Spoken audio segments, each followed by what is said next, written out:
Early in February, the weather changed to wind and snow.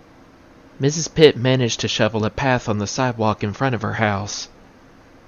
Then schools were closed for almost a week. Ramona and Daisy were too busy coasting on the 37th Street hill on Mr. Quimby's old sled. A real antique, Beezus called it, to think about anything that had happened at school. That was why Ramona was surprised when school reopened and gray envelopes of class pictures were handed out. Feeling sure that Bill had snapped her picture a second before she made a face, she opened her envelope expecting to see herself cute and perky, maybe a little bit pretty. But no, she wasn't cute, she wasn't perky or the least bit pretty. She was a plain, ordinary girl making an ugly face. Ashamed, she shoved her envelope into her book bag.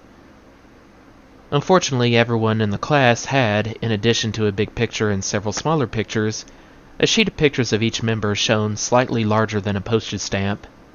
Everyone pointed to Ramona's picture and snickered.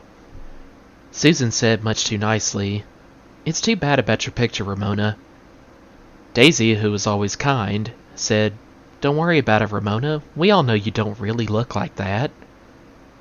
Yardape was silent. Ramona was suddenly cross with him for not paying attention to her, not even on the bus. It wasn't her fault Mrs. Meacham confiscated his note and embarrassed him in front of the class. Ramona tossed her hair to show her class she didn't care what they thought. When she returned home that day, she hid her pictures and hoped her family would never find them. This lasted for about a week until one evening at dinner Mrs. Quimby asked, "Ramona, what happened to your school pictures? Howie's grandmother says he has his." There were no secrets in this neighborhood. Ramona took a big bite of potato.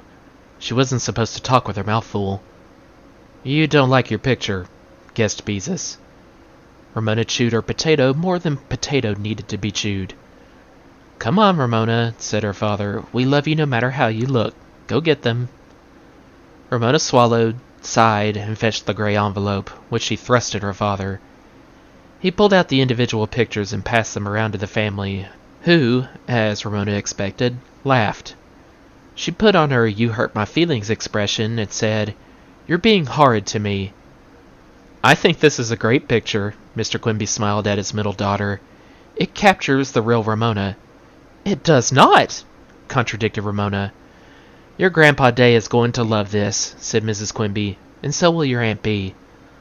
"Mom, that's mean! That picture is awful. I hate it." Ramona wondered if this was all worth a tantrum and decided it wasn't. Maybe she was outgrowing tantrums. Well, at 9 years old, I kinda hope so. Instead, she explained about Roberta and the peas. She concluded with, "If Roberta had eaten her peas, I would have had a nice picture. At least I don't spit on the floor like Roberta." Mrs. Quimby reached over and patted Ramona's hand. "We all know you are nicer than in your picture," she said. "Except sometimes," said Beezus. Ramona ignored her sister. "All the kids at school except Daisy laughed at me," she went on, "and now our relatives will too." She was beginning to run out of reasons to feel sorry for herself. Beezus spoke up. "What difference does it make? When we take your family picture for our next Christmas card, you can smile twice as hard to make up for your school picture." This led to a discussion of how the family should pose for their Christmas card picture even though Christmas was months away. After that, no more was said about Ramona's picture. At school, everyone seemed to have forgotten it too. Perhaps because Mrs. Meacham brought out a box decorated with hearts that Ramona could see had been used in the many classes Mrs. Meacham had taught in years past. Mrs. Meacham made a little speech about not hurting anyone's feelings. Everyone must give a valentine to everyone else in the class. Ramona had heard this speech from previous teachers and knew the problem could be solved by buying kits that held enough valentines for an entire class. Silly valentines with words such as "Be my Valentine" with a picture of a bee, or "I should choose you for my Valentine" with a bear driving a locomotive. For special friends, some people might enclose a candy heart with "Be my Valentine" or "I love you" printed on it. For extra special friends, fourth graders, usually girls, made valentines decorated with heart stickers and paper lace. This was the part of Valentine's Day Ramona liked best. That week after dinner, Ramona worked on her valentines. Of course she made daisies first, with a big pink heart surrounded by yellow daisies. which she drew with the colored pencils her father had bought her. She made another with pink and red hearts for Janet, and another, a plain valentine with just one heart, for Howie. It looked too plain, so she drew a hammer, a saw, and some nails around the heart. Howie would like that. The evening before Valentine's Day, she addressed her store-bought valentines, leaving Yard Ape to the last because she wasn't sure she should even give him one, no matter what Mrs. Meacham said. Then she discovered she had no more valentines left. Would Mrs. Meacham notice if she skipped Yard Ape? Yes. Mrs. Meacham never missed a thing. Eagle-eyed Mrs. Meacham might even stay after school, open the box, and go through the valentines to make sure everyone remembered everyone else. Ramona tapped her nose with her red pencil while she tried to think. Roses are red, violets blue. No, that wouldn't do. Everyone said that.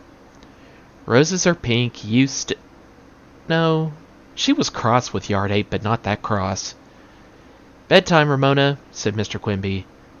The third time her father spoke to her, Ramona was still trying to think of a valentine for Yard Ape. Something not too icky sweet, but not really mean. She found Beezus propped up on her bed studying. Ramona sat down on her bed, kicked off her shoes, and began to pull off her socks by the toes.